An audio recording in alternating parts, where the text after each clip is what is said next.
please. I You can can? hear Okay, you. great. So Mahmoud Bashir, thanks a lot for your sign. Okay, it's clear. Okay, this today we will have the sixth lecture with the topic of natural resource accounting and green GDP. Um, and it is very lucky for us now that we have Professor Ahmad Fauzi who will share his knowledge about this issue. And Professor Ahmad Fauzi is really famous persons in environmental and resource economics. So probably I think that you also have heard about his name. So I would like um, to read a short CV of Professor Ahmad Fauzi. So Professor Ahmad Fauzi was born in Serang, Banten in 1962. He is a professor of resource and environmental economics and chair of graduate program in um, what we call regional planning. Yeah, PWD. So I have to think about it. So he received his PhD in economics from Department of Economics, Simon Fraser University, British Columbia, Canada. And he served as chair of Department of Resource and Environmental Economics from 2005 until 2009. And he has been actively involved in international research in partnership with USAID, AUSAID, ADB, the World Bank, the Nature Conservancy, WWF, and so on, and also in European Union.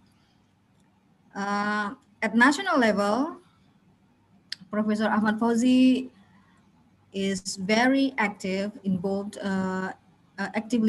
in many ministries to provide consultancy for the government, such as National Planning Agency, Ministry of Fisheries and Marine Fisheries, Ministry of Research and Technology, and others. And in 2010 until 2012, he has served as a team leader and senior environmental economist for environmental support program under DANIDA, Danish International Development Agency, and Ministry of Environment in Indonesia. He has worked with UNEP for green economy in Indonesia and wrote a report on stock taking on green economy initiatives in Indonesia. He was also involved in preparing the Indonesia Sustainable Development Document for Rio Plus 20 Summit that coordinated by Bappenas and the Ministry of Environment. He has published various books and journals in resource and environmental economic subjects. And last but not least, the important information also about Professor Ahmad Fauzi, that he was appointed as international expert on UNEP in 2003. Also was elected as an international evaluator for Europe Union based in Brussels, Belgium. So this is a short CV of Professor Ahmad Fauzi. I think Professor Ahmad Fauzi has a blog where you can also search more about him, and he also a singwriter and a singer also. So very talented person. So Professor Fauzi, times is yours. Yeah, thank you, Ibu Eva, for very nice introductions about me and very good compliment. Yeah, I'm maybe a bit older than all of you, but I'm still in his younger spirit. I'm in Medan now in North Sumatra. So I'm doing it from my hotel room because we have a lot of activities here in North Sumatra. It's a bit rainy outside, so I have to go back to hotel to give you some lecture. Yeah, today's lecture changed a little bit. It's not really related to. It's not really. It's not always talking about green GDP, but the green GDP is part of them. I'll be talking also about well-being, natural resource accounting, sustainable development. Yeah, just everything in the whole package, what we call green development. So let me share my screen first. Let's see if I can do it from here.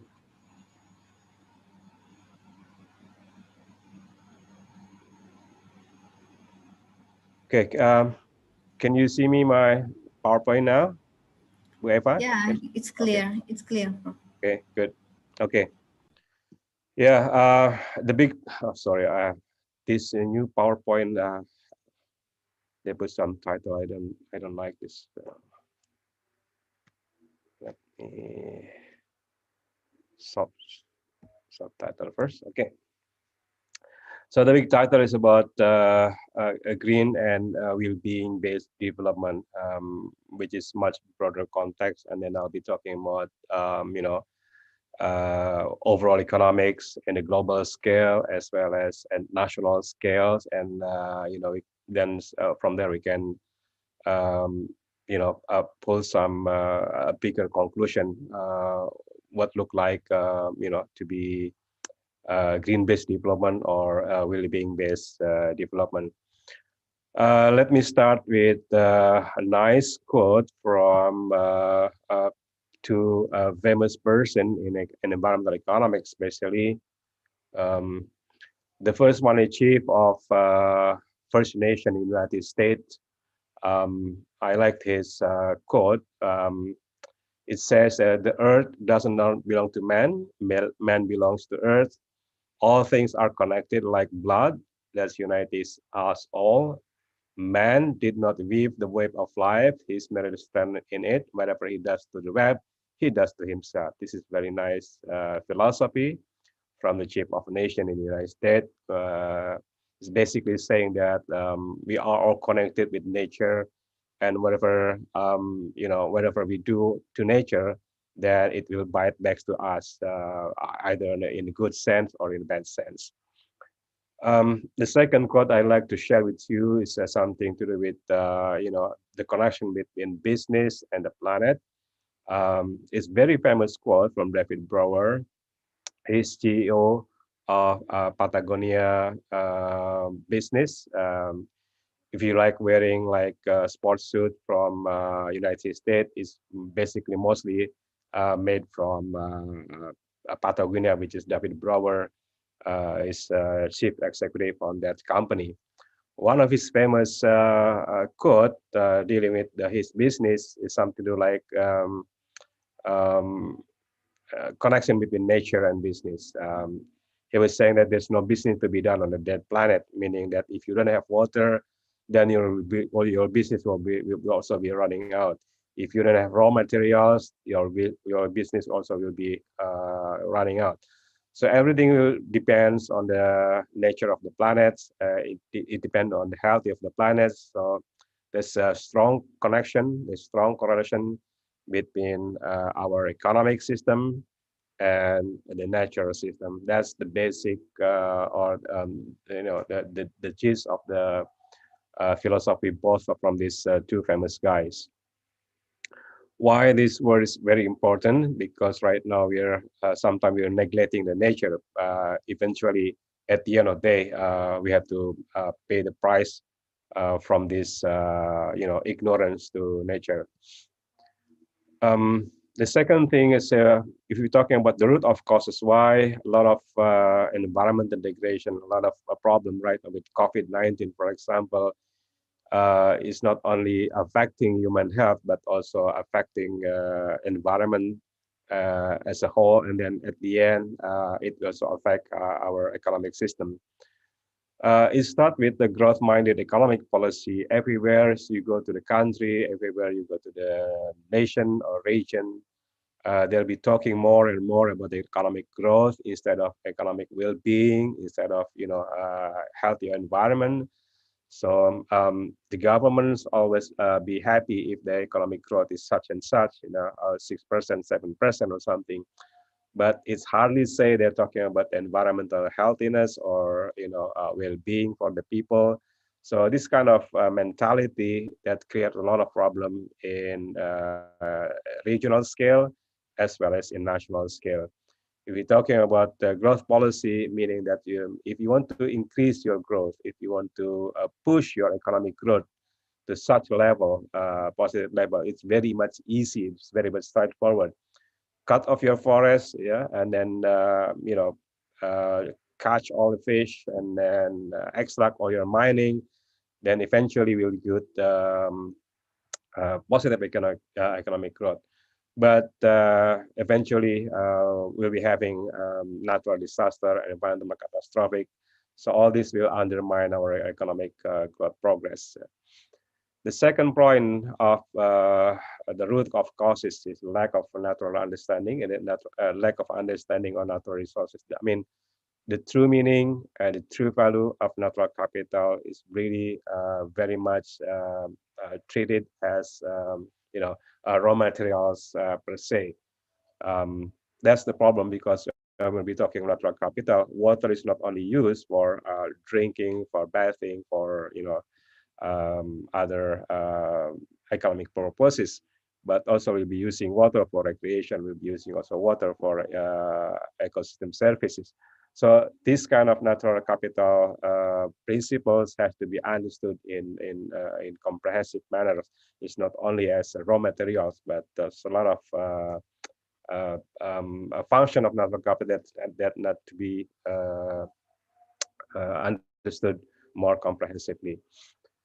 The third problem, we've been talking a lot of green economy, a lot of jargon on green development since 2000s perhaps, and even long before the 2000s, in 1990s, we were talking a lot about green development, green GDP, but um, practically speaking, a lot of countries implemented this concept hard-headedly, so it's not really fully implemented in a national context.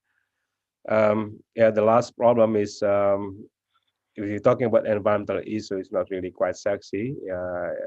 You know, uh, if you're talking about the progress of the country in terms of environmental context, probably it's not really interested. It's not really interesting.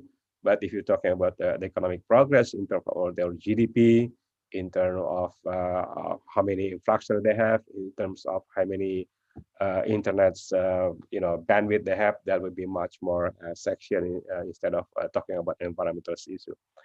This kind of mentality eventually will undermine the economic achievement that will be having by countries.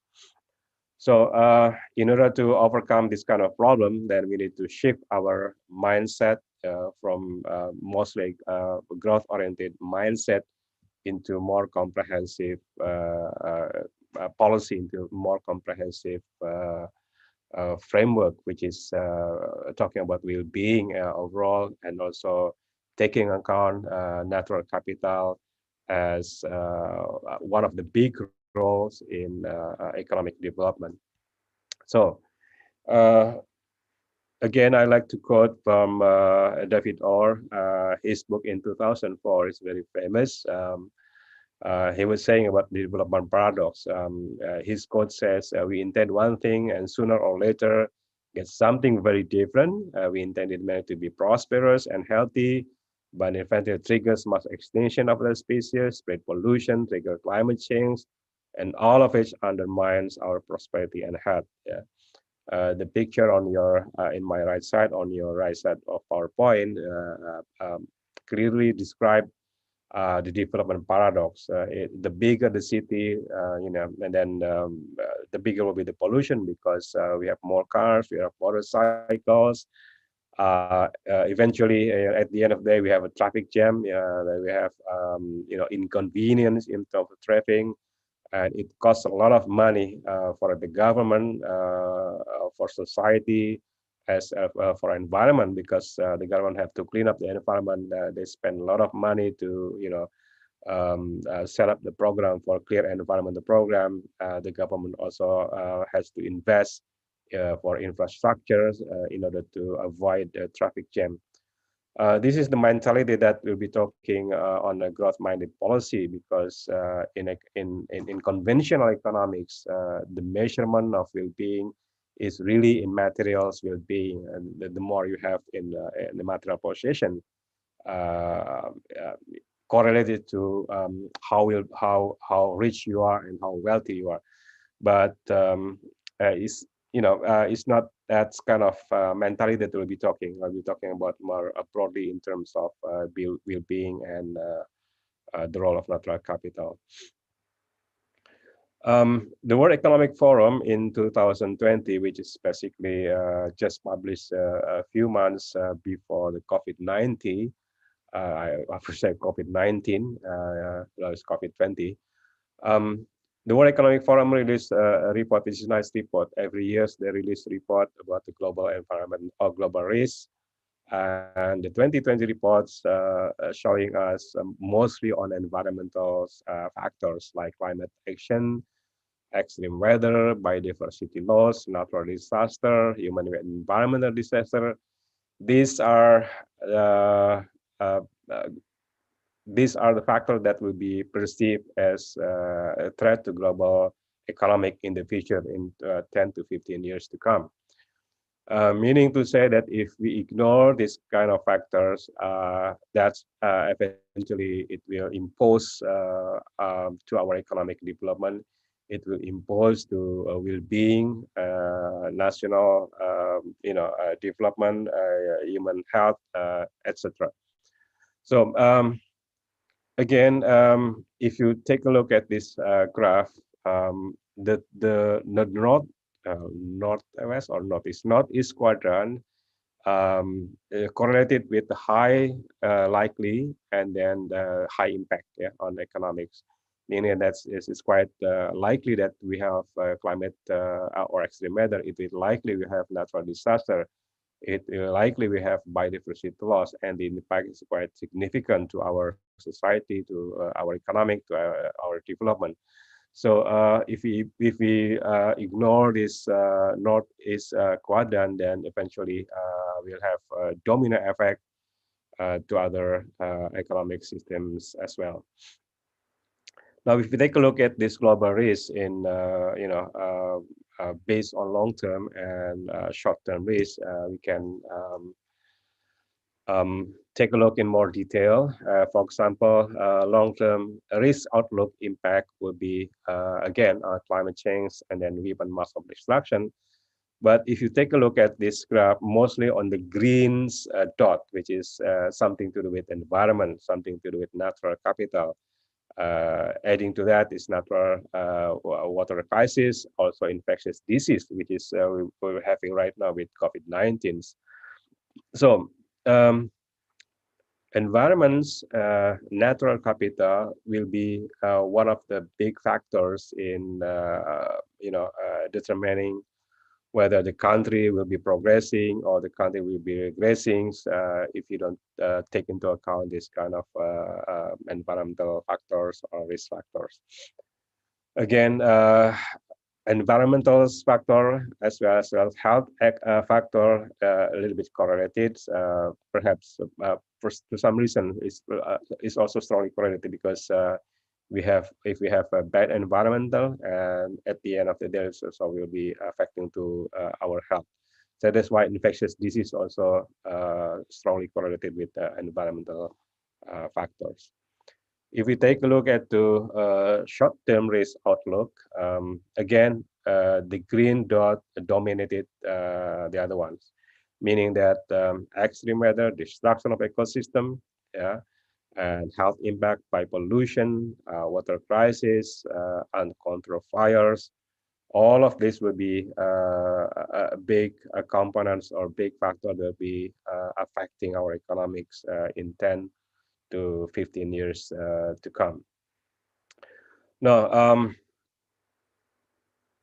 what will be the consequences of these factors, as well as the how country should be doing in the future to avoid this kind of environmental crisis or economic crisis. Then we have to shift our mindset. We have to shift our policy from growth-minded policy to more comprehensive policy. Now we've been talking about sustainable development goals. We've been talking about sustainable development in the big picture. But since COVID-19, a lot of people basically it's not really a big issue right now. Most countries dealing with the short-term problem, try to solve, is COVID-19 with unemployment, economic crisis. They forget about natural resources. They forget about environment. But in the long term, all this will be costly to economic system and economic development in the whole system. Now, let's say let's talk about the economic conventional economic framework first. In terms of conventional number, in terms of metrics, yeah, people love metrics, and either for bad or worse, yeah, the metric has been using for many years, especially GDP. It's been used since 1940s, and it's been the king of metrics for the countries, yeah, either in developed countries. Now, if we compare the GDP by number, most economic players right now is dominated by US, China, as well as Europe. The green zones are European countries. The red one are North American countries, US, Canada, and Mexico. And the yellow one is mostly Asian country. And China, if we take a look at GDP as a metric factor for comparing how economics performs between countries or among countries, then of course the big player is always China, US, Europe. Other countries like Indonesia, for example, perhaps Malaysia, Brunei, or other Asian countries, or even African countries for that matters, uh, will be portrayed as a small fraction of this big cake. But this is only measured in terms of conventional metric. GDP is only measured in terms of consumption, investment, and then government spending, and then export minus import.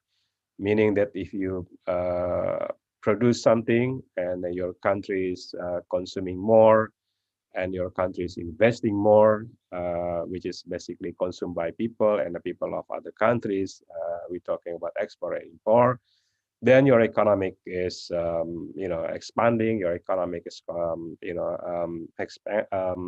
uh, progressing. But to some extent, this economics also impose environmental degradation, environmental problems. Perhaps if we correct this number, it's not as that uh, big as we thought. Now, take for example Hong Kong, Malaysia, Philippines, uh, Poland, Norway, and of course Norway is a very small country. Ireland is also a small country. Australia is a small country. They contribute to GDP. The fraction of that country to the overall GDP is very quite small.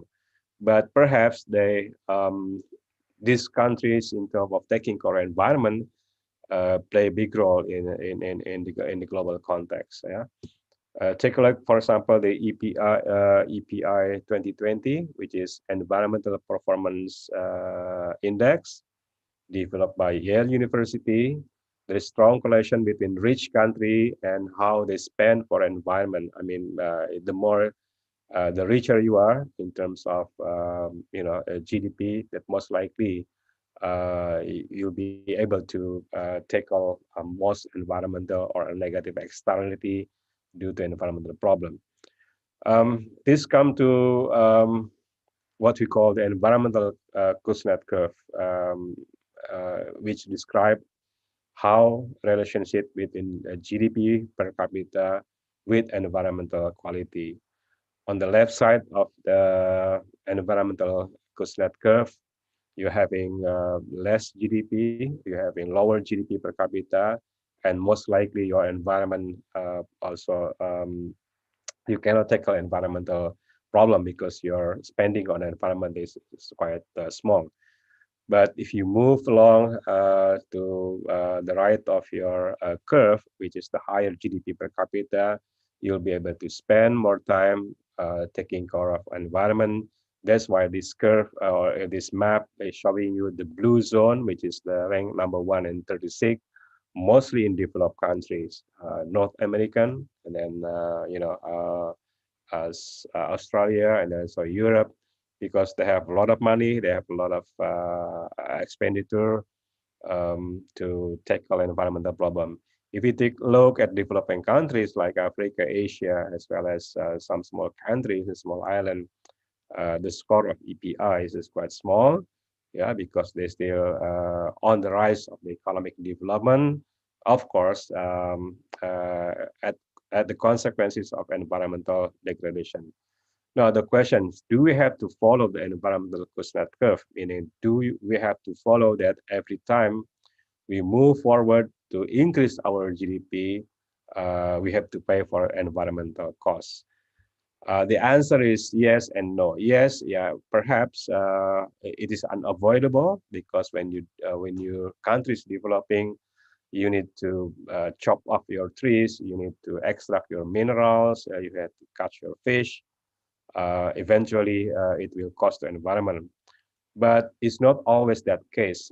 If we use precautionary principle, we can move forward, increasing your GDP, increasing our economic performance without damaging our environment. That's we call it the green GDP.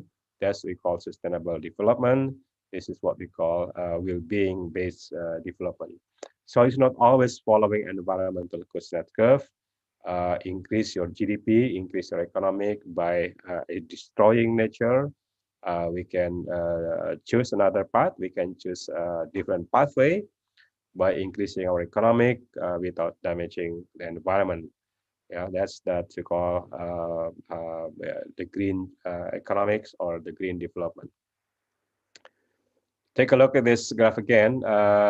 There's always strong correlation between rich countries like Denmark, Singapore, and then US, Saudi Arabia, Middle East countries. Take a look at the developing countries like Malawi and Nigeria, Ethiopia. They are on the lower graph. Again, this is strongly correlated with the environmental Kuznets curve, in which you need to have more money, you need to have more income in order to reduce your environmental problems. Yeah? But this is only one path. I've been talking a lot of times that we can go to different paths, yeah? Increasing our income, increasing our GDP without damaging environment. This is the different kind of metrics developed by Happy Planets Index, yeah, in 2020.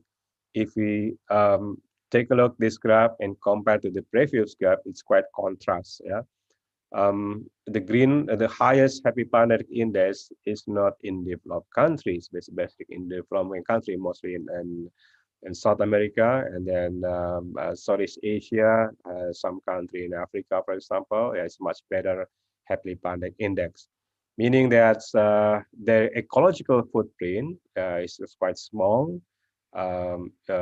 Ecological footprint is describing how many resources that you take from the environment that will have impact on ecological system. And then also, if we're talking about well-being, for example, yeah, well-being is not only measured in terms of how much money in your pocket, yeah, but how happy you are, how healthy you are. That's well-being. It's not always measured in GDP.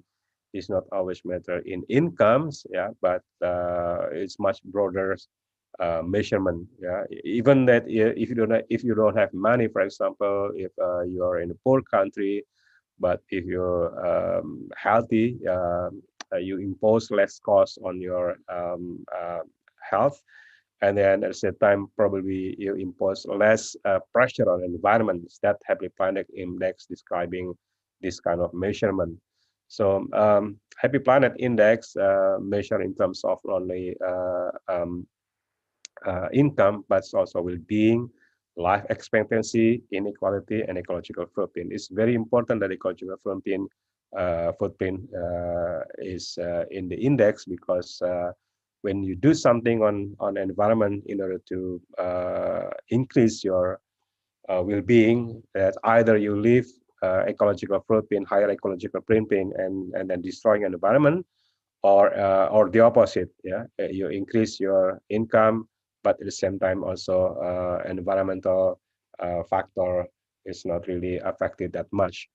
That's Happy Planet Index in contrast to GDP, in contrast to other metric system. Yeah, you can see from this graph that most higher GDP countries correlated with the lower score of Happy Planet Index, meaning that it might impose ecological footprint. It might impose a lot of water resources that will be used for consumption, for example.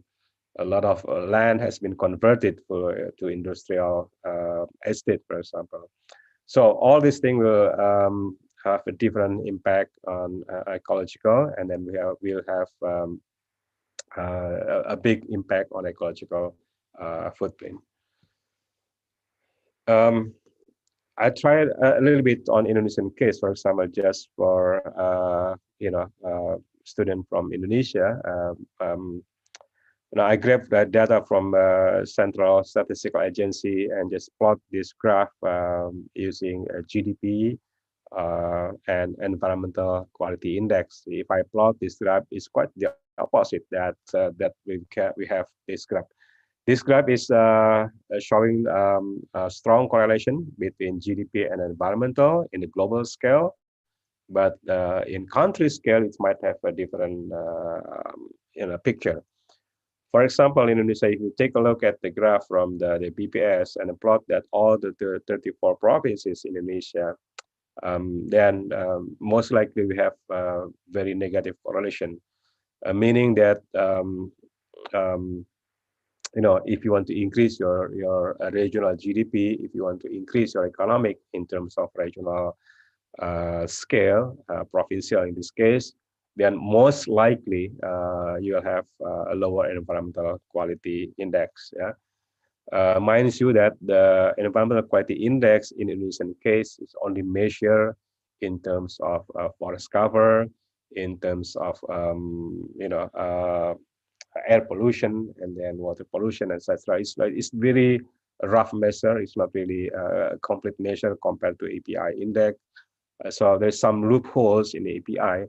But again, this is very enough number. If you take that rough number and then plot that with the GDP, then you'll see the picture that higher GDP sometimes correlated with the environmental cost, which is measured by environmental quality index. Again, if you take a look with other metrics measurement for economic development, such as poverty and environmental quality, poverty and human development and environmental quality, we have different mixture of result. If you take a look at poverty and environmental quality, for example, this is Indonesian case. This is again the data that we will be having from Central Statistical Agency.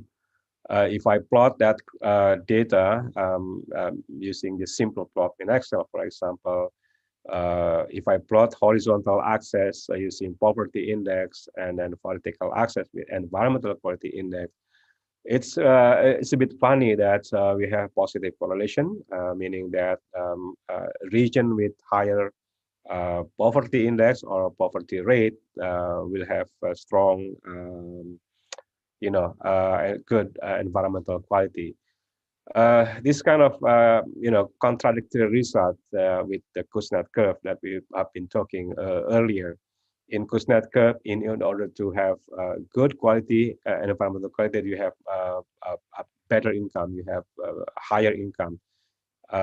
This is also correlated with the lower poverty rates. Yeah, but in this case, higher poverty rates correlate with strong environmental quality index, which mean that in village, in region with higher poor people, they have most likely they have a good environmental quality.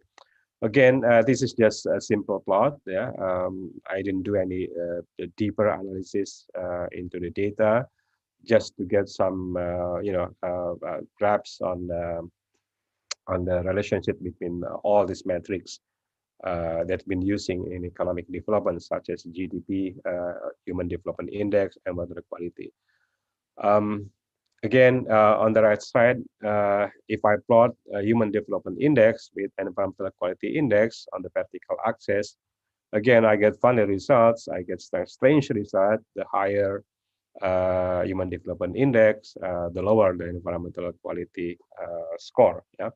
So these are some preliminary results. It might contradict with the global scale, but it gives us some insight how these things, how this metric, it might have strong correlate, it might be not.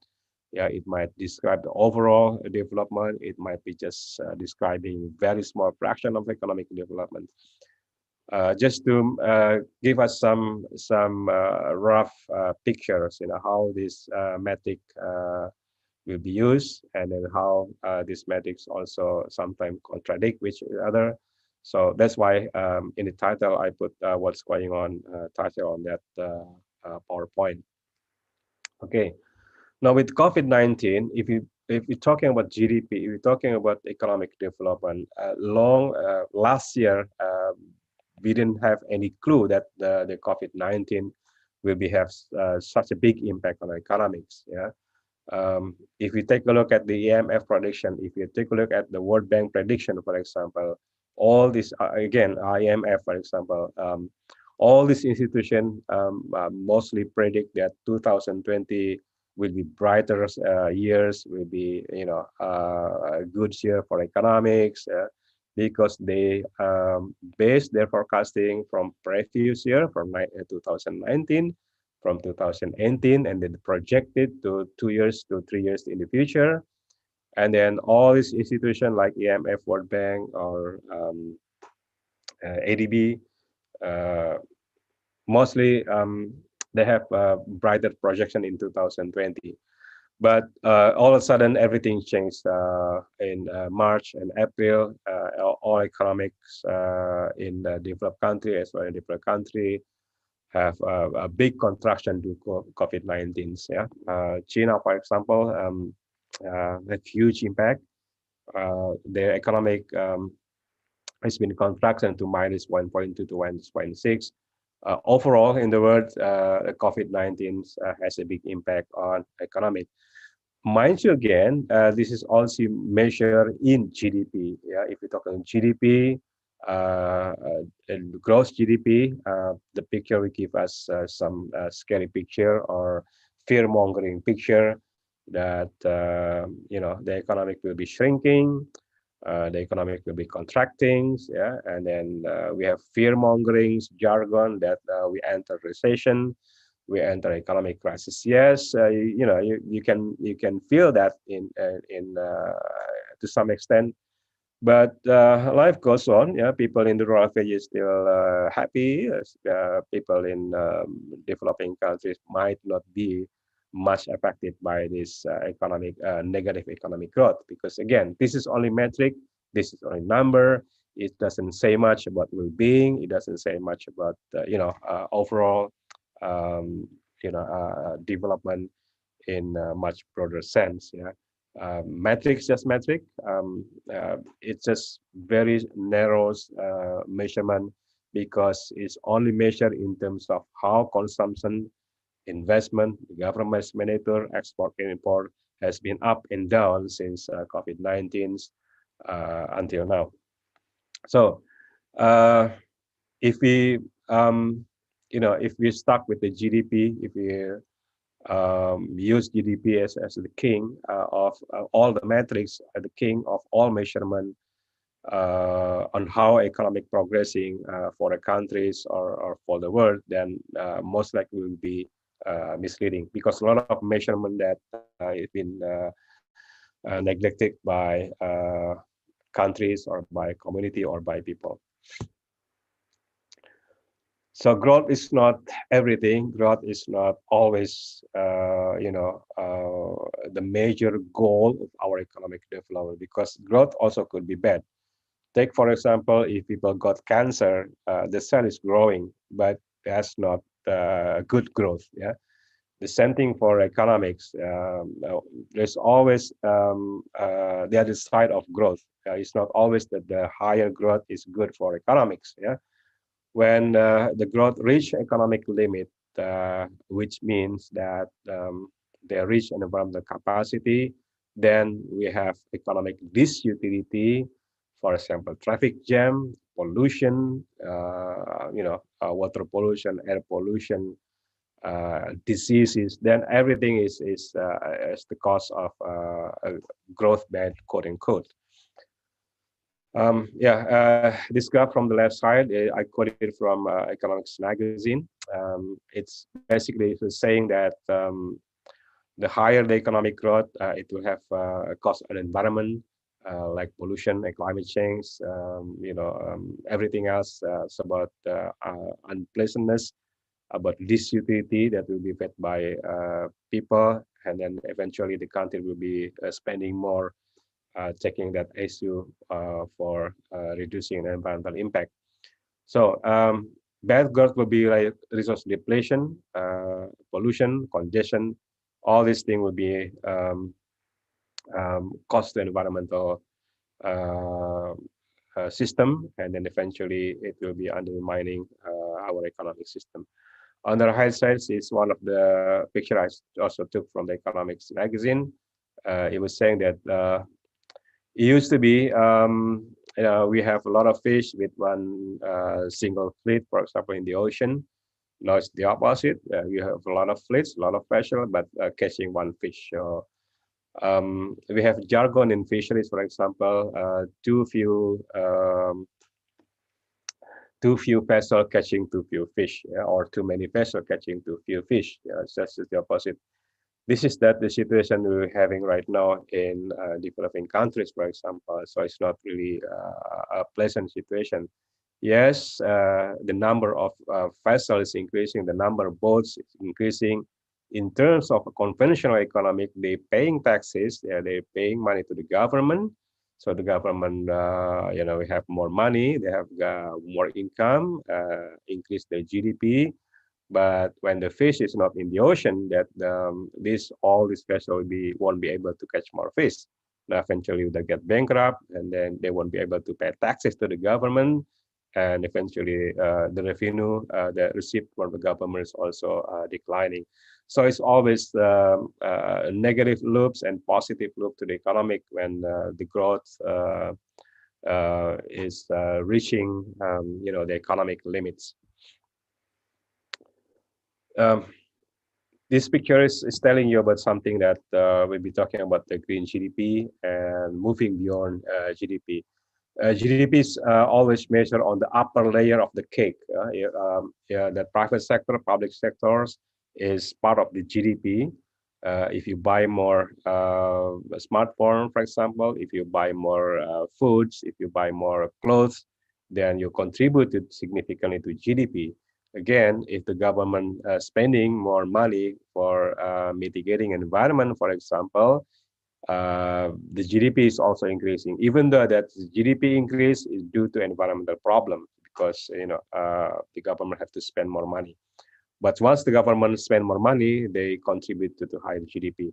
So it's contradiction, because this is what we call the broken window fallacy. If you need more, higher spending, you have to get more damage to the environment. We have a lower cake, which is basically neglected, which is basically overlooked. We call love economics and matter nature. Love economics mean if you are pregnant, for example, you off from the office, and then you're taking care of your baby, you're taking care of yourself. Again, for women who's not working or in the office, for example, taking care of their husband, taking care of their parents, they contribute nothing to economics based on GDP, but they contribute something to household in terms of household economics or mental or physical well-being as well as psychological well-being. But this lower cake is not part of the GDP. Again, the same thing with Mother Nature. If you take care of environment, it's not really measured as good GDP. If you're destroying forests, for example, the result of that chopping your trees, which is woods that could be sell in the market, then your GDP will be increasing. But if you leave the forest as is in a pristine environment, yeah, taking care of environment, taking care of ecosystem services, is not transacted in a market, then as if your GDP is very low, and it could be considered that you're in the backward country, your economic is less performing. So this is the missing perception of GDP and the missing care for economics in the broader sense. Yeah. Again, as David Browers earlier, I said in the quote that natural capital is a big portion of economics because you cannot have a business in a dead planet. Yeah, if your natural capital has been destroyed, depleted, degraded, and then you won't be able to support financial capital, you won't be able to support manufacturing capital, you won't be able to support healthy human ecosystem, you won't be able to help this social capital. So everything is about natural capital. Everything depends on the healthy natural capital. Yeah. That's why it's very important, again, to take a look of this the role of natural capital in terms of economic developments. It's not only in terms of GDP metrics, but in terms of economic development in the broader sense. Yeah. So, yeah, this graph is from Natural Capital Index 2020. Again, take a look at this country, for example, Guyana, Laos, Democratic Republic Congo, Cameroon. In terms of natural capital, how they taking care of natural resources, how they taking care of environment, yeah, it's very much better than developing countries. This is in contrast with their GDP. This country, perhaps, if we compare their economic performance in terms of GDP, are in the lowest country, for example. But in terms of how much they taking of natural capital, how many natural capital they having, they are on the top list of natural capital index. Natural capital index indeed how many natural resources you have, and then how many how much environmental could be affected, as well as the governance of natural capitals in terms of natural resource management. Yeah. So this is very interesting index again, developed in many institutions. If you take a look at this index, natural capital index, happy planet index, GDP, some of them are not really compatible to each other. If you plot countries in terms of GDP, natural capital, sometimes they're not in the same position. Yeah, some country in GDP on the lower or even the lowest ranking, but in natural capital it could be in the upper ranking. So this is why you have to be careful comparing countries in terms of their performance. Yeah, it's not only in terms of economic pocket, in terms of how much they produce, but also what do we have in terms of natural resources? How do we take care of natural resources and environment, and how governance in natural resource could be implemented to ensure that your environment condition and you having a good ecosystem.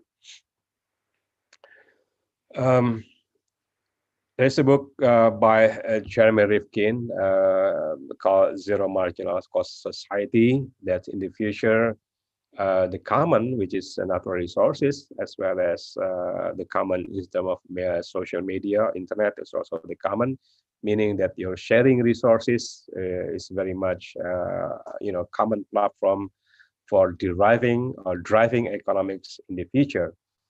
Take a look, for example, Uber or Gojek in Indonesia or any other platform.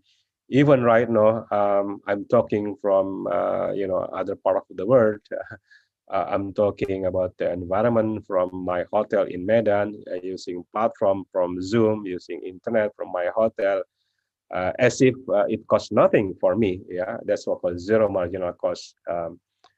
If you add more people listening to my speech, if you add people listening to my lecture, it won't cost anything to internet. It won't cost anything probably to committee. It won't cost anything to IPB. That's we call zero marginal cost. Yeah. So in the future, the GDP is really misleading because the consumption of the knowledge in terms of sharing platform, such as we're doing right now, is not written, is not transacted, is not recorded in our GDP. Yeah, even though you're taking from different country. Yeah, you spend your time, you spend your effort, you get knowledge, and then all these things are not recorded in our GDP, yeah, because GDP only recorded the market transaction. If I buy coffee while I'm giving lecture, that will be transacted in economics, that will be transacted, and that will be recorded in our GDP. No, if I'm doing this and then you get knowledge, yeah, you get some enlightenment from this short cost, for example, it won't be recorded in our GDP. That's why GDP is always misleading in this case. Yeah. Again, in the future, we have collaboration between consumers and producers. That's why you are prosumers. Yeah. Instead of consumer, you are prosumer. So the consumers also responsible for getting the words better. For example, you're taking care of your food, you're taking care of your clothes. Your choice depends on the product. It eventually will also affecting the producers. Yeah, that's all these phenomena are failed to capture by GDP. Yeah, that's GDP is the king. But again, we have problem with GDP. Yeah, we have a lot of critics with GDP. For example, a book by John de Graaf and David Bedkers. This is very nice book titled "What's the Economic for Anyway?" Is it really our economic is merely purely just to catch up our GDP, or is it really we are developing economics to get more to get people more healthy, or to get people more wealthy, or to get people more happy? That's the economics. It's not purely to catch our GDP. Yeah. Again, the second book by DS and O'Neill the book says enough is enough. Building sustainability economic in a world of finite resources. Okay, we have finite resources. We cannot extract our resources, on and on without limits. Then eventually we will reach that limit, and then we'll have environmental costs to society, and then perhaps it gets much worse than we're expecting to have much, um, will be. The other critics is from Joseph Stiglitz, is a Nobel laureate in economics. He was saying that GDP is not a good measure of economic performance. Yeah, it's not a good measure of for well-being, because again, economic performance and well-being is not only measured by GDP. Yeah? We have more than that. Again, the founder or the creator of GDP, Simon Kuznets, even at the beginning, his preamble book in report to the U.S. Congress, when Simon Kuznets was assigned to develop a matrix to measure economic performance, Simon Kuznets, devised the new method we call gross domestic product, or GDP. But right from the beginning, in the preface of the report, he was saying that the welfare of nation can scarcely be inferred from measurement of national income. So a lot of things has been in in different mindset to for economics development for other nation. So we've been stuck with the GDP for a while, even though the Simon Kostner, the founder of GDP, had got very strong message that don't rely on GDP as the main goal or the main metric for economic development. GDP is also too masculine because again, it's a cement bias. Yeah, the role of woman is not included in GDP. Again, the role of environment is not measured in GDP. Yeah, GDP is also a misleading indicator because we assume it's strongly correlated with well-being, but in fact, it's not true. It's not sensitive to distribution of income. Again, the most important things is that it fails to distinguish between expenditure to mitigate environment or to tackle environmental problem with other expenditure on positive activities or productive activities. Yeah, in Aaron scandal, for example, this is the economic scandal. The problem with this Aaron scandal is quite big. It's contributed to 1 billion GDP, meaning that we have more scandal than we have more GDP. Again, hurricane floods could also boost GDP because government, spend a lot of money to mitigate the disaster, to deploy the manpower, to distributed food and clothing, for example, and then eventually they get more spending, and then they boost their GDP. This is also misleading because we might get some perception. Uh, okay, in that case, let's make more disaster, like make more floods, then we get more GDP. Of course, this is not true. This is not the right kind of thinking, because they have different impact and a different pathway. Most importantly, GDP again ignore depletion on natural resources. That will have a big impact in the future generation. Yeah, if you catch more fish now or cut your trees now, probably the next generation won't be able to enjoy, nice fish, or they won't be able to enjoy nice scenery that will be offered from the nature, yeah, from forests and from other ecosystem services. A lot of scholars has been offering a lot of alternative, something like index for sustainable economic welfare, measure of economic welfare. But again, all this call for changes has been ignored. Why? Because again, GDP is too simple, too sexy, too too costly to be deleted from our economic measurement, for example. So it might take time to purely or totally replace our economic our metric system to a new system. But some countries have been exercising with different measurement. For example, Bhutan, they don't like GDP. Yeah, they use gross national happiness, which also includes sustainable natural resources, environmental conservation, yeah, preservation of culture. Good governance is part of the four pillars of gross national happiness. So the only country in the world that they don't like, they don't use GDP, for example, is Bhutan. Yeah? They stick to their metric, they stick to their system. So they don't care about GDP as long as their people are happy, their people are healthy, the people are in good shape. Then forget about GDP. Again, basically, GDP is only one small fraction in terms of total measurement. If we again stick to GDP as one of the king in terms of metric for economic development, then we'll ignore some environmental costs related to that GDP. The left-hand side is the picture I took from Economics magazine in 2012. Is a long time, but it's still relevant right now. Yeah. Um, the cost of environmental degradation as percent of GDP is quite big in developing countries, for example, Ghana, China.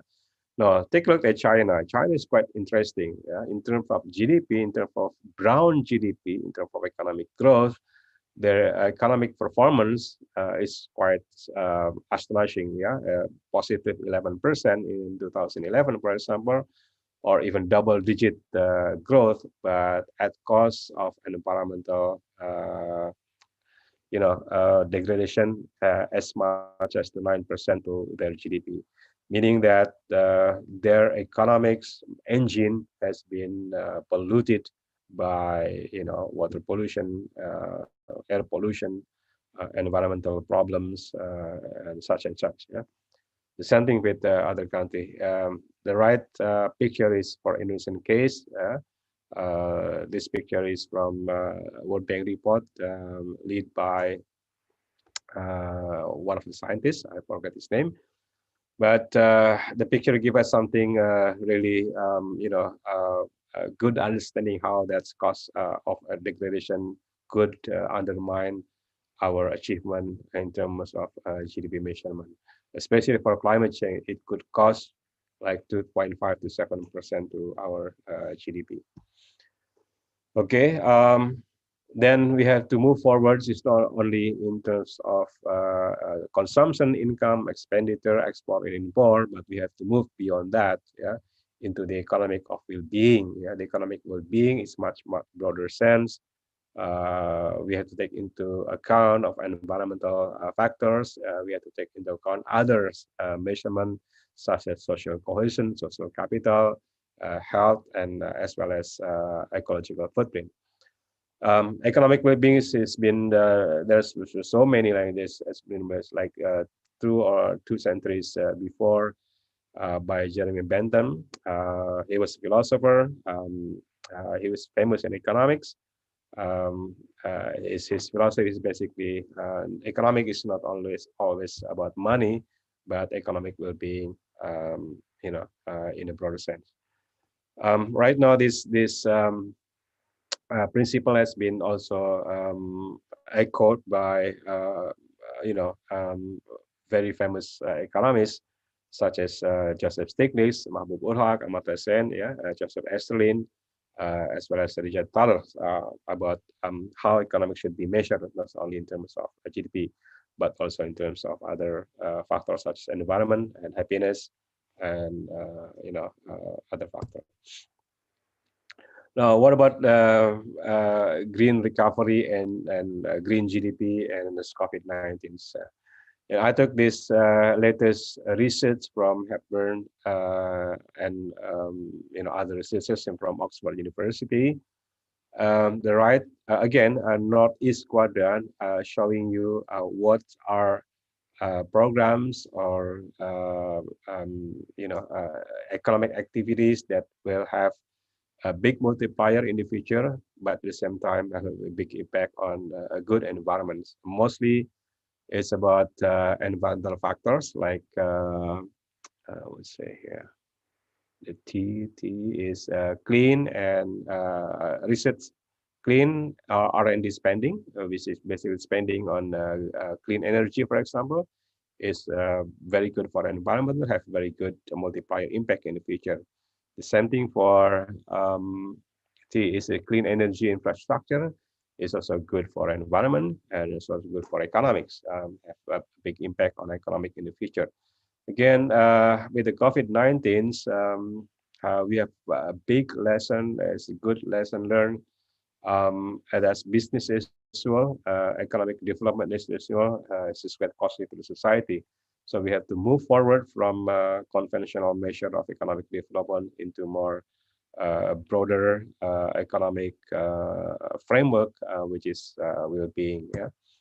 So well-being, taking care of environment as well as a health status, work-life balance, social connection, and environmental quality is part of the well-being. If you collect GDP, it's only measure income and wealth. Yeah, you spend your whatever you earn, it will be recorded in GDP.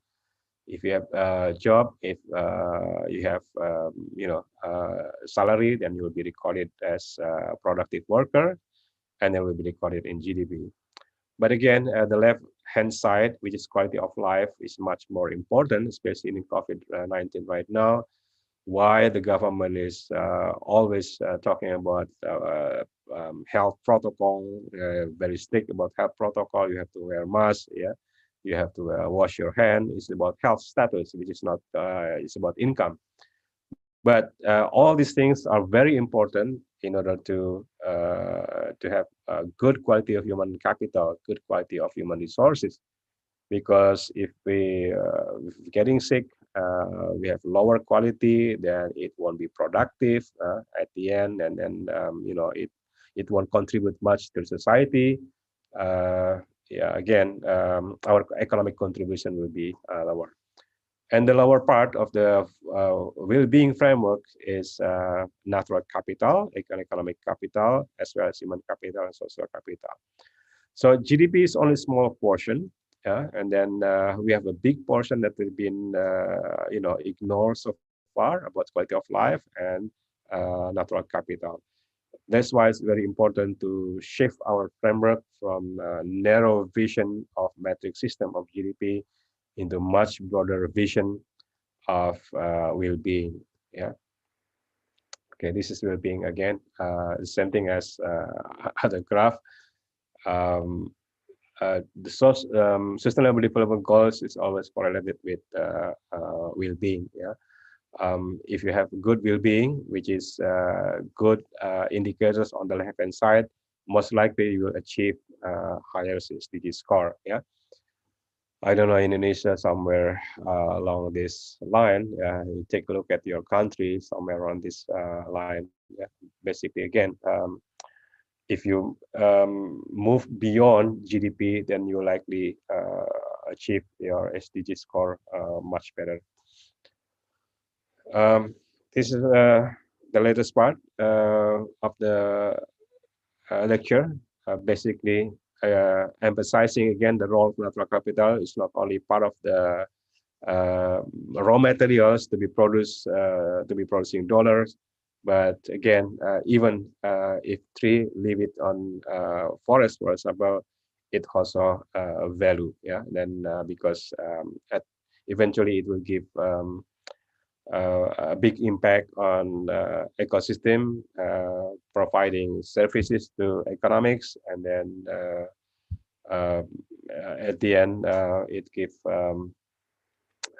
higher productivity of natural capital to economic through taxation, for example, and then to revenue from natural resources, and as well as productivity of workers or human resources.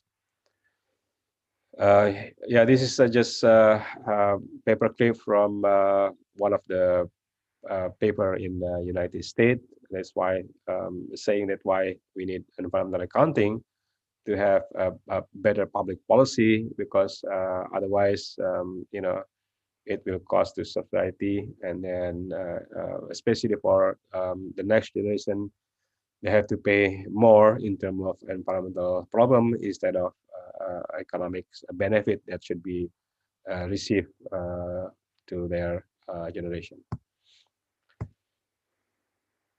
Yeah, yeah, this is the last picture. That's the comparison between brown GDP and green GDP. If you're talking about extraction of natural capital or natural resources, you get money, and then we call it brown GDP, and then this is business as usual. But if you're talking about natural resource accounting, we're talking about depletion of natural capital, then we'll be talking about GDP, green GDP, and this is what we call sustainable development, yeah, instead of business as usual development. Okay, yeah, this is the again. I took a snapshot from internet how the coronavirus can lead us to green economics. This is a good lesson learned at this time. that's taking of environment, yeah, taking of natural capital is a big portion right now in order to jumpstart the economics back to normal, back to before COVID, by using what we call green investment or green recovery or green jumpstart to the economy. Yeah, using, for example, clean energy or ecosystem services, biodiversity-based economy, low carbon economy. All these economics activities will be good for the future, will be good for economic development for the next generation, and also good for environment. Yeah, and then perhaps we have less problem with environment. Probably in the future we'll be able to tackle other diseases much faster compared to our economic system as we perceive today. Yeah. Finally, I share this book by Weizsäcker and friends about factor four. It says doubling wealth, halving resources.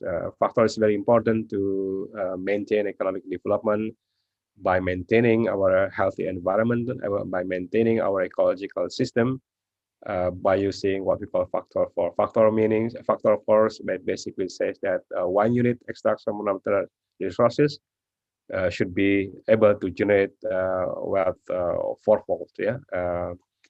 How do we resource use more efficiently using input less efficiency, using more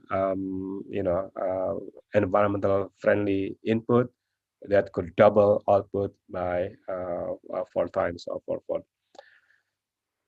Factor four could be implemented through sustainable use of natural resources and good resource governance.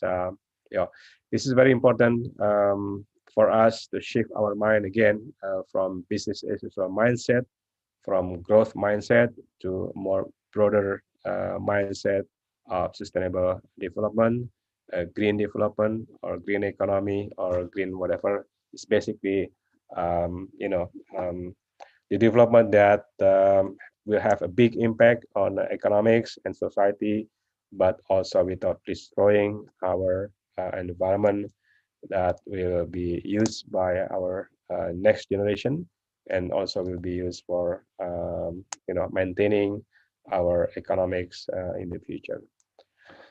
I think that's all. Whoever, it's been 1 hour now, so I leave it to you for the next discussion or whatever agenda that you'll be having right now. Thank you. Thank you very much, Prof. Fauzi. This is really insightful lecture. Here we find that how the instrument that we have developed for so long cannot really capture the real conditions and even has led to some misconceptions or misleading in interpreting the welfare. So here that it is really interesting to it is really interesting questions about what is the economy for. So if we uh, dig into more detail on this question, so we know that the economy we would like to yeah in neoclassical economy we understood that economy has a purpose to maximizing the utility, let's say, so by allocating the resources optimally. So we would like to do the optimal allocation in order to maximizing our utility. But in from the lecture we see that in fact human act uh, irrationally. They want to maximize the utility, means here that we wanted to maximize our welfare, but in contrast we damage our resource, and it creates like considerable loss for human well-being. So such kinds of paradox, of course, has been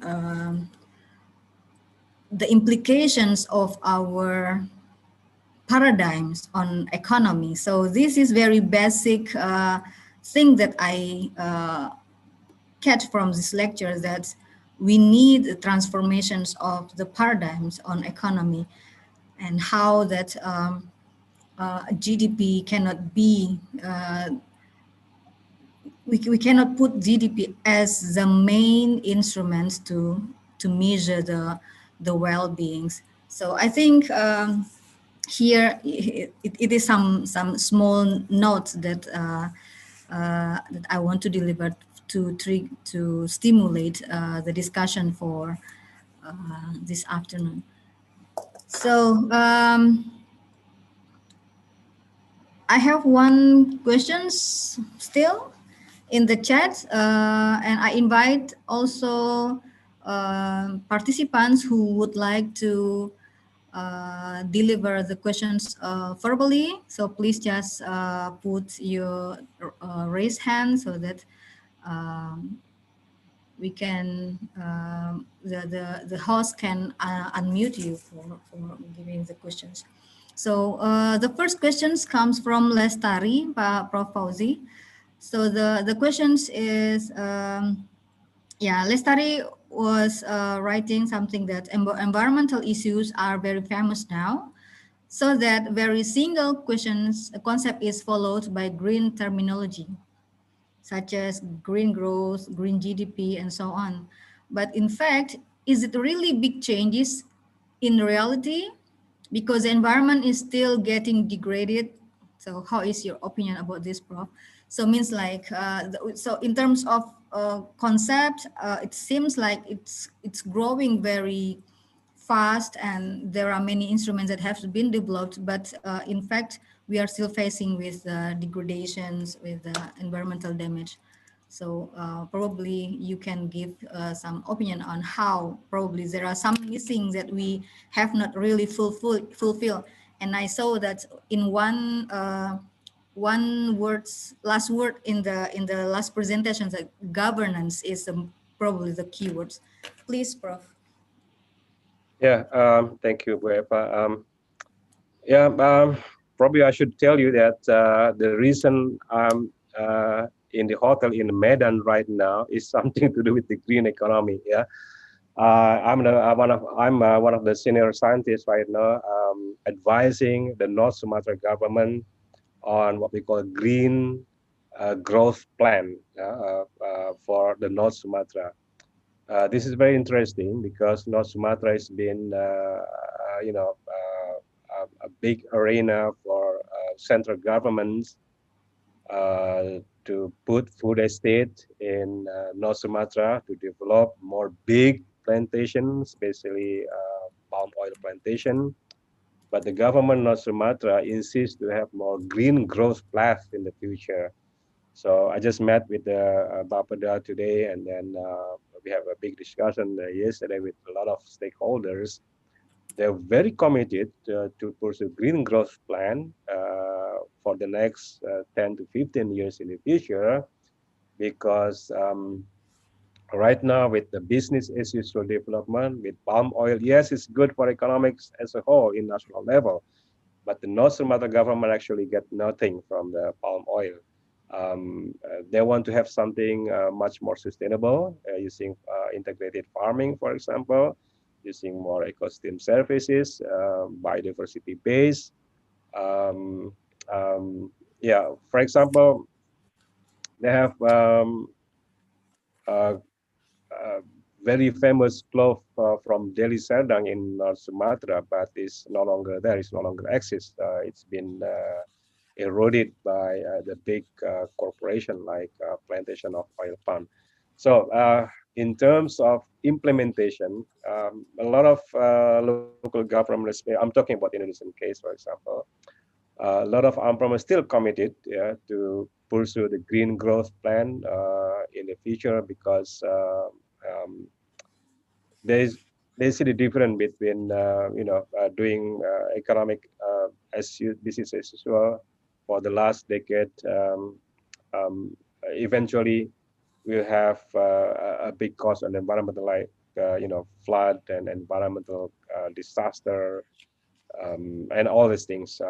So nationally speaking, regionally speaking, the implementation of green growth is still in the agenda, is still in the main agenda.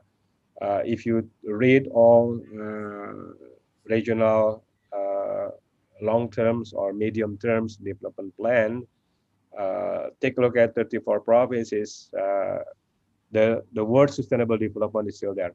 Yeah, and again, SDG is still there. SDGs is 17 goals. Within the 17, a lot of environmental indicators that should be achieved for the next 15 years to come. That's the national scale. In terms of international scale, the COVID-19 is again is a good lesson for us because Costa Rica, even European country, and other countries in Africa, Asia, Latin America, Europe, and North America, uh, has been adopting green economic to some extent in different ways. Yeah, China, even China, they'll be talking about green development by using more, producing more clean energy, for example, photovoltaics, solar air panel. China is one of the biggest producer of photovoltaic. Again, Europe is one of the biggest producer of renewable energy, like wind energy and then solar energy. So the move toward green economics or green development is still the major agenda. Yeah, in between, some countries it's been up and down, yeah, in their agenda, but overall, the global agenda for green development is still in the table, as well as the national agenda on economic green economic development still in the agenda. Even though we've been questioning with the new laws, especially for Indonesian people right now in the forum in Zoom, it's just a big debate on the impact of new laws, undang-undang omnibus law, which is it's quite contradiction. Yeah, it might have a big impact on the environmental or green economic agenda. But yeah, I've been helping local government in Borneo, in Sumatra, to achieve a green economic in their developing agenda. So yeah, don't be pessimistic. Don't worry that this kind of issue will be dying out. They're still there, but yeah, still up and down, and still you know some could be a big priority, some will be a low priority. But overall, the green economics agenda still on the table. Yeah. Any other question? Yeah, the second question is from Hendrik. Prof. Ahmad Fauzi, thank you for your excellent presentations. The policymaker in Indonesia introduced omnibus law. Is just like continuing your also like talk about this before. In the sorry, just move. So the policymaker Indonesia introduced omnibus law impact. So what do you think that policy will make our economy recovery from COVID-19 to the green economy development? So how Yeah, the omnibus law will affect it? yeah. There are at least two scenarios with the omnibus law with laws number 20, law number 11 2020. The first is a pessimist scenario, meaning that we are on the right track of an environmental Kuznets curve. Yeah, if omnibus law implemented in a good sense, in a good practices, then our GDP per capita will be increasing. Then our capacity to handle an environmental problem also will be increasing, meaning that we'll be moving beyond the peak of environmental Kuznets curve. Mind you that an environmental Kuznets curve is inverted U curve. Okay, on the left hand side is lower GDP with higher environmental problems or environmental degradation. On the right hand side, beyond the peak, is higher economic growth or higher GDP per capita with lower environmental degradation. So in the optimist case of omnibus law, uh, we will move beyond the peak of environmental curve, which is higher GDP per capita with higher Lower. capacity of and tackling environmental problem. Yeah, but that's the scenario. That's the first scenario. That's the post optimist scenario. The worst case scenario would be like what we call Gordon Tullock worst case scenario, meaning that we extract more, we invest more to extract more resources at cost of environmental degradation, and then we have a problem we call intergenerational transitional gain trap. Yeah, meaning that we pass over our problems, our cost of economic development, our cost of environmental development for future generation or to future generation. So that's what we call a transitional gain trap. Yeah, we are passing out our burden, we are passing out our cost, our environmental problem for the next generation. Yeah, to the next generation. That's the worst case scenario. In between the medium scenario, then we need to have that what we ever emphasize again on my last presentation. It depends how good governance, how resource governance, how our environmental governance to bridge this positive scenario with the waste scenario. If we have good environmental governance, then we have a moderate case, okay? Meaning that, okay, omnibus law is good to some extent to our economics, but also we'll be able to handle our environment. That's the quote unquote, the best optimist or moderate scenario for omnibus law.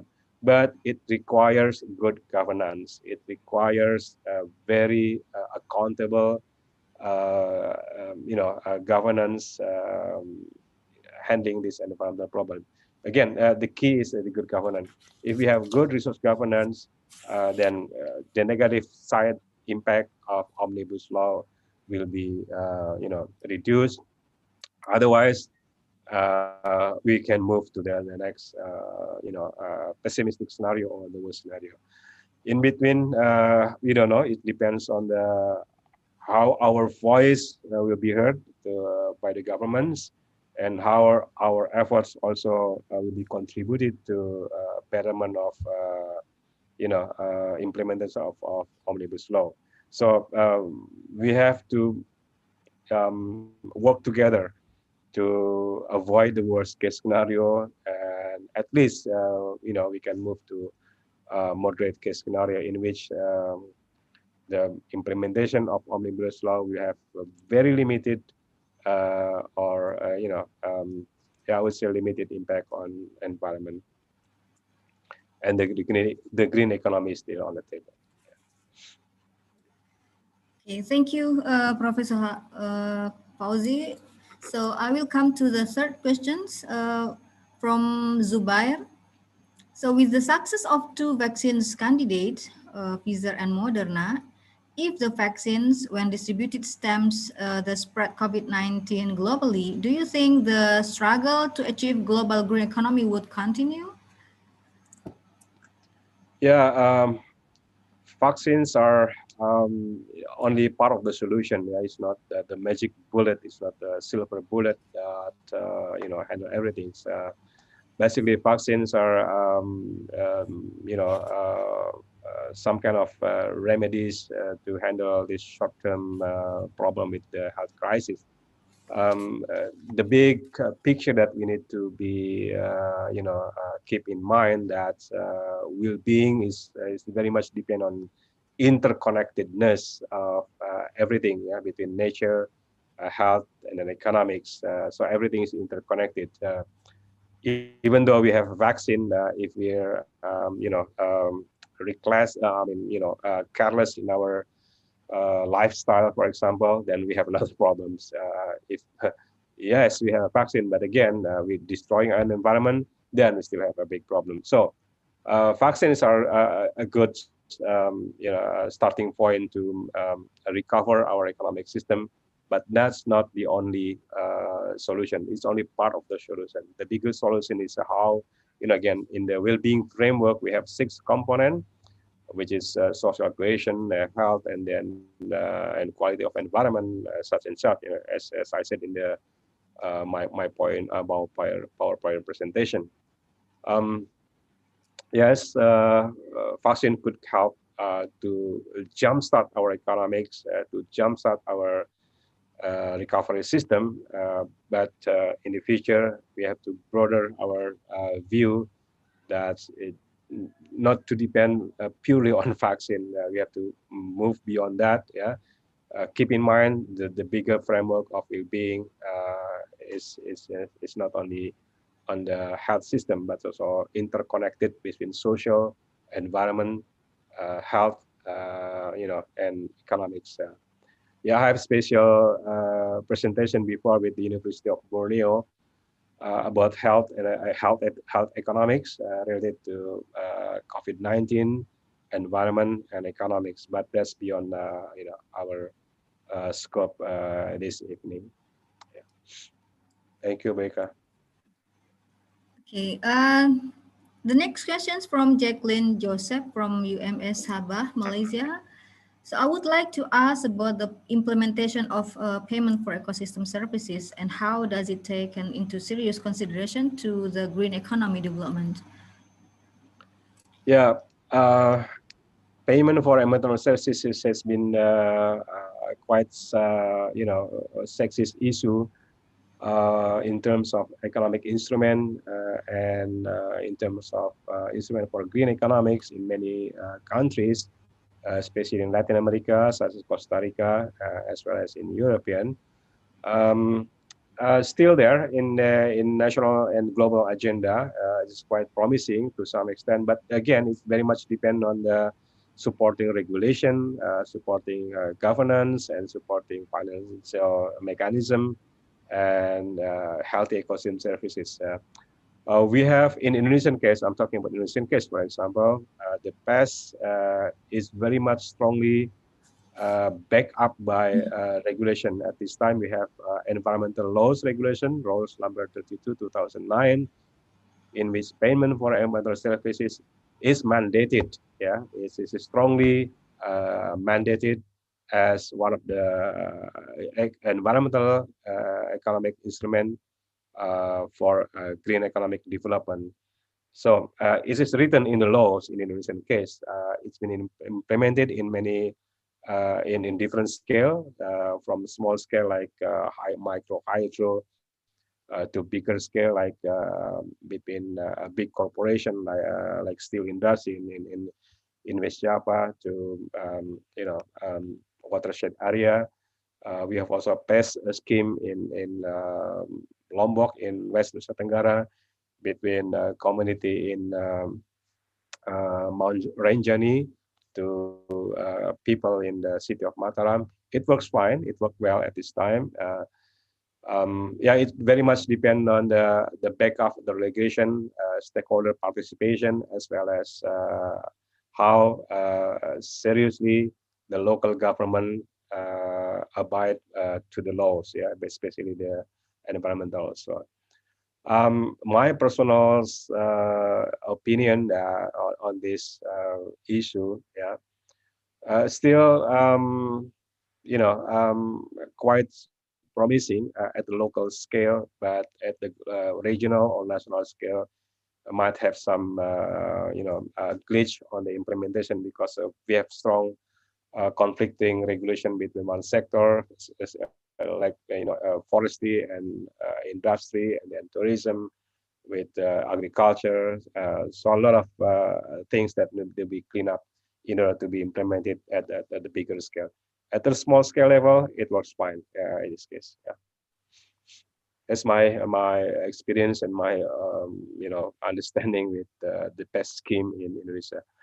I have a paper on Elsevier journal about the PES scheme, the role of institution in implementing PES scheme. You can download it at my paper in ecosystem journals.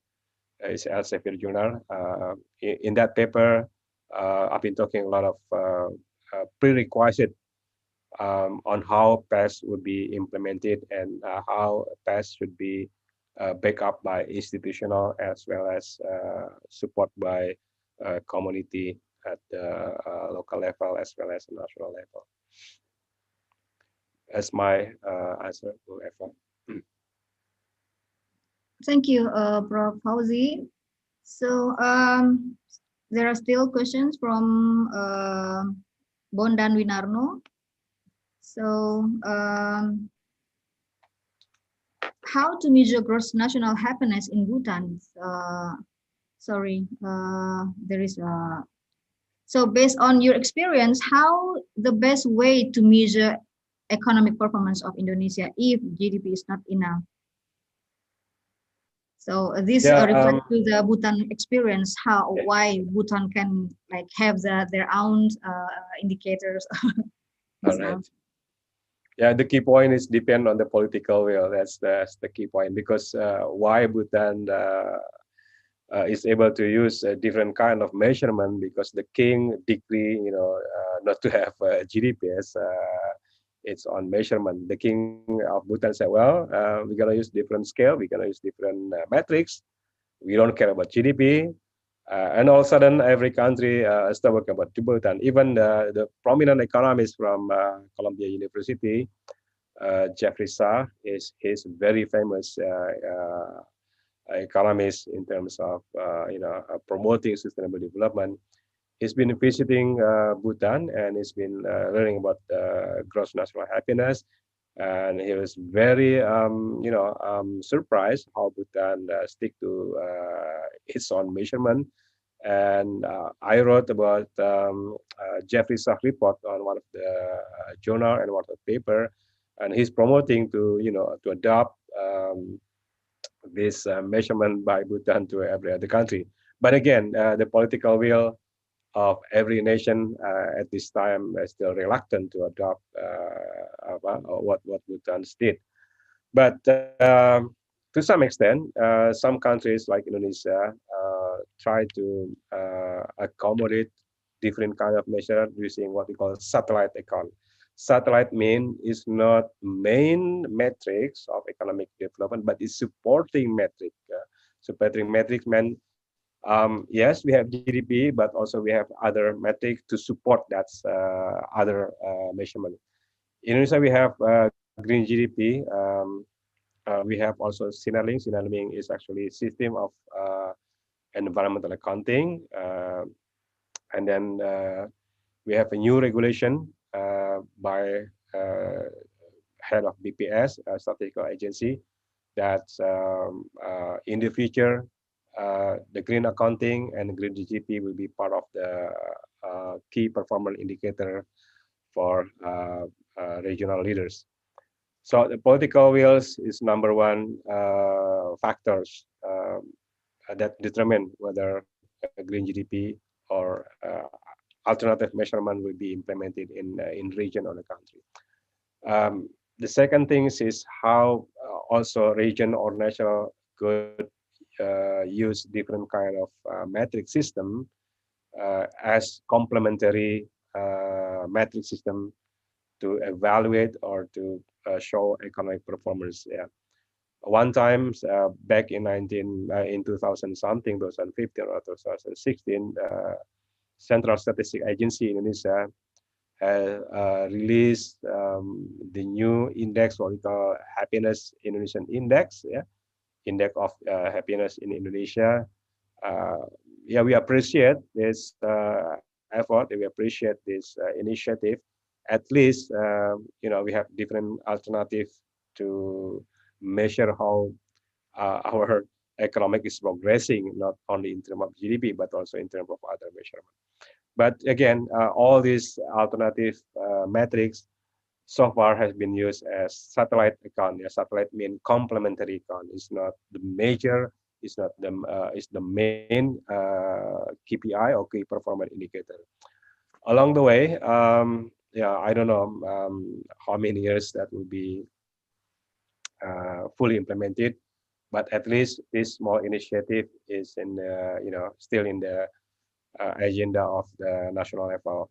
I've been talking to Minister of Environment, Minister of Finance also last month, how they're really eager to adopt green accounting, green GDP, to embrace economic performance overall, yeah, either at national or at regional levels.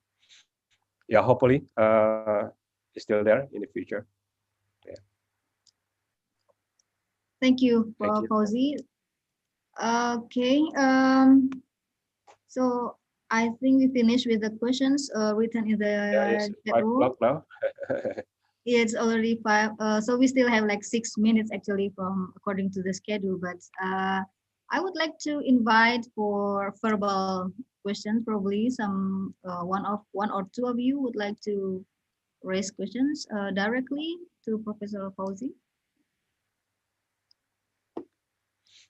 I think this is really very not only interesting but important topics for because we are now facing problems which are very obvious.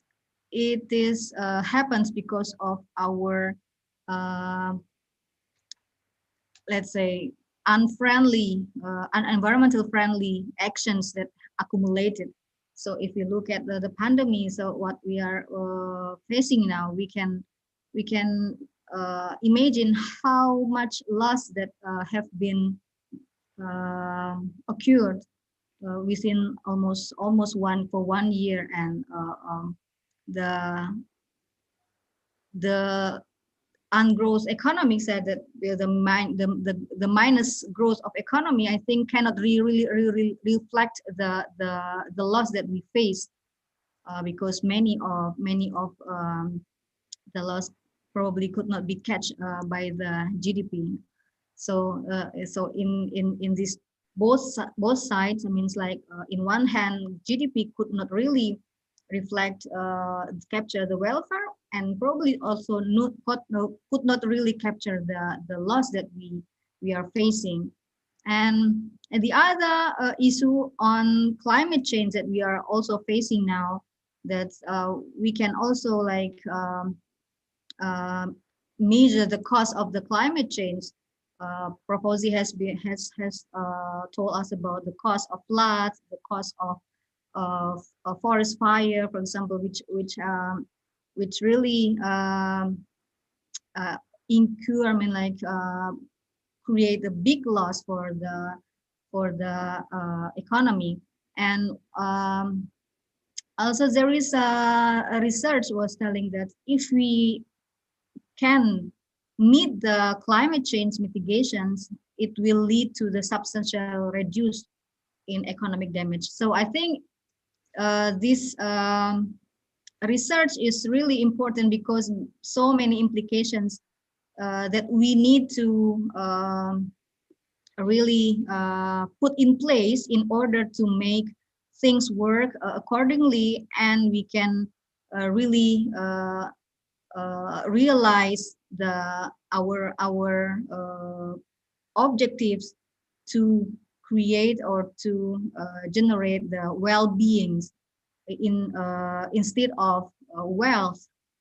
So I think yeah, the lecture today has also like give some uh, important highlights that although the many instruments, new concepts have been developed very rapidly, but it is now the questions on how to really implement these new concepts and to really adopt the new instruments in order to uh, as an alternative of GDP that we have been adopting for probably more than almost 1 decade. And we have SDGs as the global platform, and I think that all of us have been familiar with this, and we do hope that this platform can also promote to the mainstreaming of the new economic concepts. And we, all of us here in this room, also have the same perceptions and same knowledge that economy should create well-being instead of wealth. So by putting this as our main goals, I think we will act or behave um, in more environmentally friendly, in more socially friendly, and and also that this is not our not only can be done by one party as like governments, but this should have collaboration with many elements from local to global. I think this this is some notes that I could formulated from this lecture and from the questions that have been raised in this lecture. And this is really inspiring, insightful lectures. Thank you very much, Prof. Fauzi, for sharing with us. And to all participants, I hope that you you got not only knowledge, but the most important is spirit to really uh, to be able to that can stimulate or that can direct us for really achieving the basic goals of the economy to create the well-being. And I think for as a young generation, you have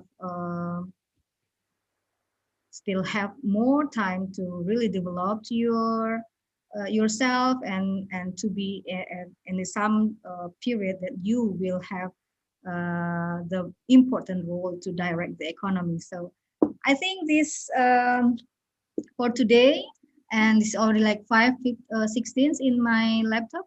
So thank you very much again for Professor Fauzi for sharing with us, and for all participants. Thank you for your attendance and your participation for at this summer course. I hope it is useful for all of us. And I think the host will share the link for the certificate. I don't know that maybe Mas Arif will share the link. Um, Otherwise, we will close this session, this lecture, the sixth lecture of the summer course of Department of Environment and Resource Economics. And thank you again. Bye. Thank you, Bu Eva, and thanks everyone. Allow me to leave the meeting now, as I have another work to do. Okay, Okay. thank you. Thank you Text very much. picture Pak, dokumentari. Yeah. Oh, So take picture. Okay. on Okay, kamera. Stop your video. Yeah. yeah, please turn on your video, all of the participants.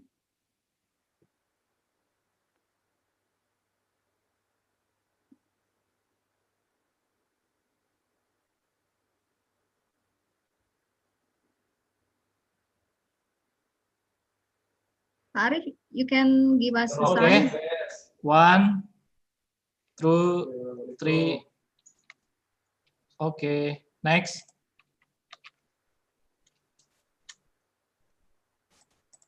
Next slide. 1, 2, 3. Okay.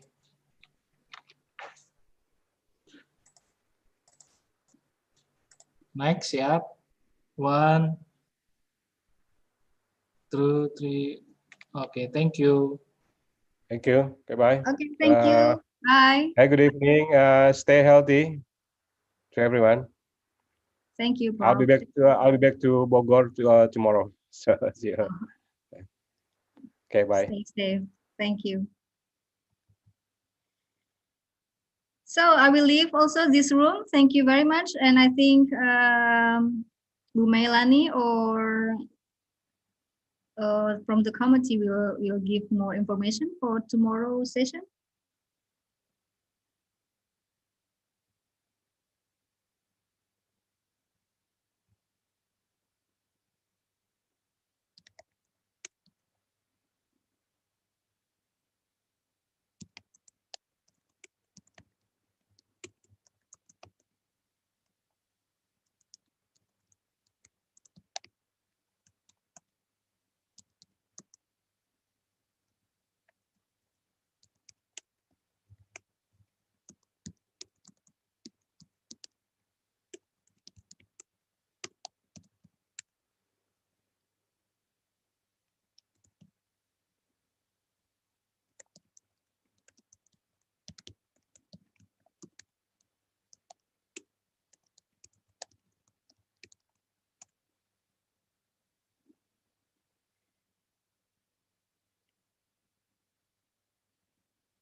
Okay.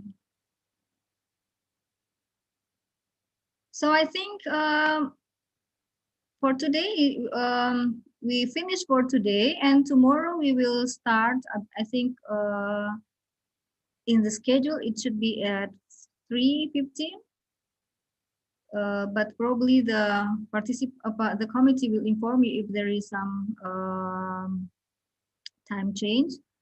And the topic for tomorrow will be hands-on practice one, building environmental awareness through fun games. So we will present Anissa Hasanah, the founder of Ecofanopoly and 2020 global winners for the World Bank SDGs and her award. So this is some short information about tomorrow, and hope to see you again for tomorrow's lecture, and keep healthy and keep safe. Thank you, and good evening. It's almost evening in Indonesia. Bye.